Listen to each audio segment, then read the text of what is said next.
In a quiet corner of Georgia, hidden behind pine trees and gravel roads, sat a small, unremarkable building. It didn't look like much.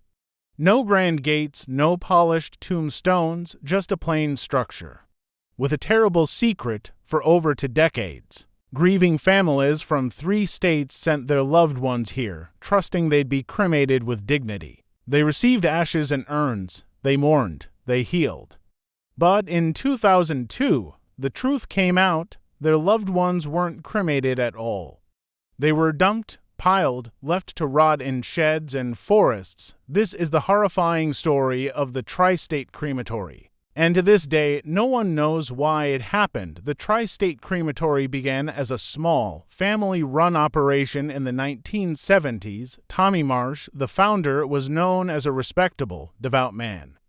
He lived on the same property as the crematory. Locals trusted him. Funeral homes from Georgia, Tennessee, and Alabama relied on him. The crematory offered low-cost services, no embalming, no burial, just cremation. For decades, everything seemed fine.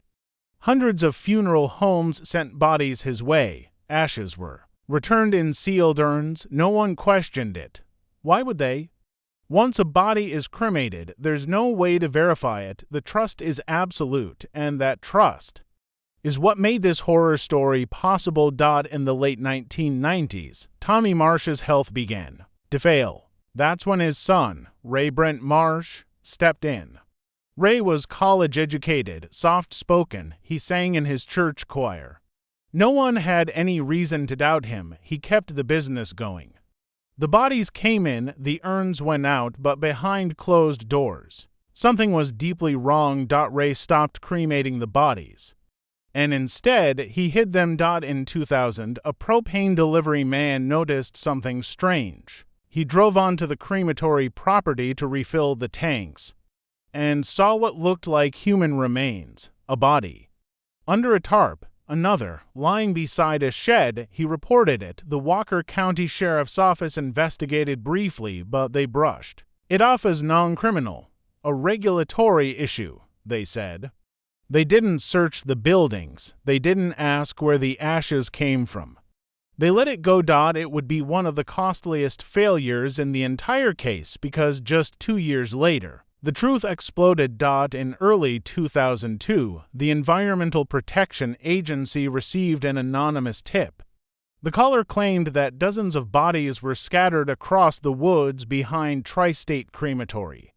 Not cremated, not buried, just dumped like trash. It sounded too bizarre to be real, but when investigators arrived on February 15, 2002, they found exactly what had been described, and more. Bodies were everywhere.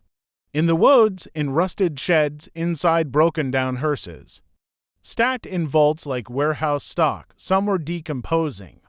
Some were mummified. Some still wore hospital bracelets. One was stuck, half cremated. In the actual cremation chamber, they found bodies wrapped in funeral home sheets. Bodies in plastic bags. Bodies dumped in pits. The furnace worked. The fuel was there. But Ray hadn't used it. By the end of the first week, the body count rose to over 100. Within a month, it climbed to 339. Federal emergency teams were dispatched. The same kind used after hurricanes and plane crashes. This was classified as a mass fatality disaster. Tents were set up. Refrigerated trucks brought in. Cadaver dogs searched the forest for more remains. The crematory became a crime scene. A graveyard, a place of nightmares, and the worst part: families had received urns, sealed, labeled, supposedly containing their loved ones' ashes. But those urns were filled with concrete dust, dirt, sometimes a mixture of wood ash and metal scraps. Everything but the people they lost. Ray Brent Marsh had handled more than 2,000 cremations. Every family had been told the same thing: your loved one was respectfully cremated. Here are their ashes. But now no one could be sure who, if anyone, had actually been cremated. DNA tests began.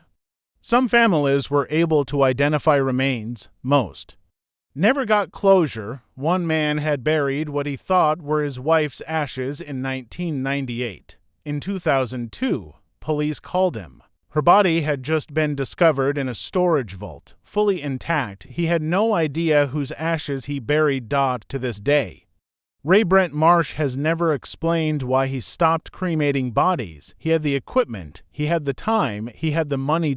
So why lie? His attorney later claimed it could be due to mercury poisoning inhaled from burning dental fillings over years without proper ventilation. Mercury exposure can cause confusion, paranoia, emotional detachment, but no medical evidence was ever submitted. It was a theory, nothing more. Others believe he simply couldn't face death anymore, that the weight of handling so many bodies alone in silence broke him, and some think it was something darker, a detachment from humanity. A sociopathic lack of empathy. Ray Brent Marsh was arrested in March 2002. He was charged with over 700 felony counts, including theft, abuse of a corpse, and fraud. Facing a mountain of evidence, he eventually took a plea deal. In 2004, he was sentenced to 12 years in prison, followed by probation. He served his time quietly and was released in 2016, but the damage that can never be undone. More than 2,000 families were left in limbo.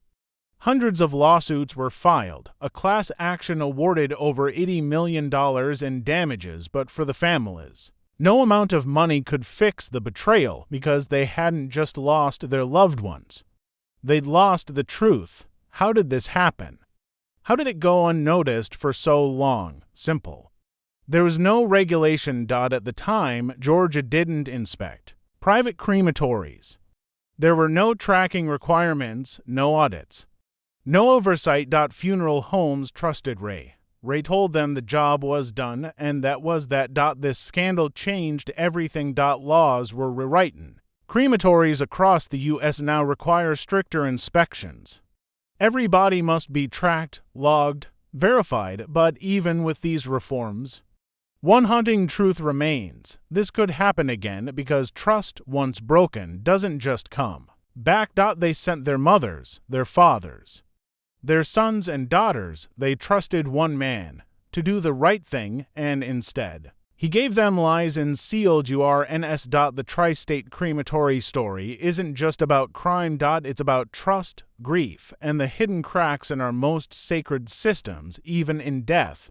People can be betrayed. And sometimes the scariest stories aren't about monsters hiding under your bed. Sometimes they're about the people you trusted most. Subscribe for more stories that reveal what lies beneath the surface, because some truths refuse to stay buried. And that's the truth I've lived with ever since. One decision, one moment, one secret, buried beneath layers of uniforms, orders, and silence. If this story moved you, if it made you think, then share it with someone. Because sometimes the hardest stories to tell are the ones we need to hear the most. Don't forget to subscribe for more real stories like this.